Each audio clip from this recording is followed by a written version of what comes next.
হ্যাঁ, দেখতে পাচ্ছ হচ্ছে এখানে সামনে একটা করলা গাড়ি দাঁড়ায় আছে। আমি এই করলা গাড়িটাকে প্রসঙ্গ বিন্দু বা রেফারেন্স পয়েন্ট চিন্তা করো। এখান থেকে আমি হচ্ছে তোমার দক্ষিণ দিকে হচ্ছে 10 মিটার দূরত্বে আমার সাইকেলটা নিয়ে দাঁড়ায় আছি। আর সামনে সোজা আরেকটা হচ্ছে তোমরা দেখতে পাচ্ছ ফুড পান্ডার বাইক দাঁড়ায় আছে। এখান থেকে আমার হচ্ছে ফুড পান্ডার বাইকটা 20 মিটার দূরত্বে দাঁড়ায় আছে। ওইখান থেকে আমি আবার উত্তর দিকে তোমার 5 মিটার আসবো।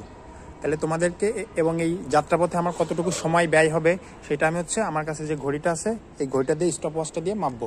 তারপরে তোমাদেরকে বলতে হবে গড় দ্রুতি গড় বেগ কত হবে। চলো শুরু করি, স্টপ ওয়াচটা অন করি। স্টপ ওয়াচ চালু হয়ে গেছে। তাহলে আমরা চলো আমাদের রেফারেন্স পয়েন্টটাকে আমরা ছাড়াইলাম। আমরা যাচ্ছি দক্ষিণে 20 মিটার।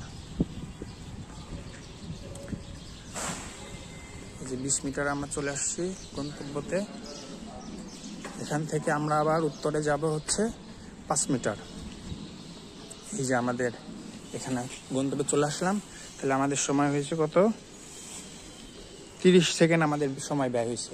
তাহলে টোটাল প্রশ্নটা কি ছিল ভাইয়া? শুরুতে আমি হচ্ছে মূলবিন্দু বা রেফারেন্স পয়েন্ট থেকে 10 মিটার দক্ষিণে ছিলাম, সেখান থেকে আবার 20 মিটার উত্তরে আসছি এবং এখান থেকে আবার 5 মিটার দক্ষিণে গেছি। তাহলে এখন তোমাকে বলতে হবে রেফারেন্স পয়েন্টের সাপেক্ষে আমার গড় দ্রুতি এবং গড় বেগ কত।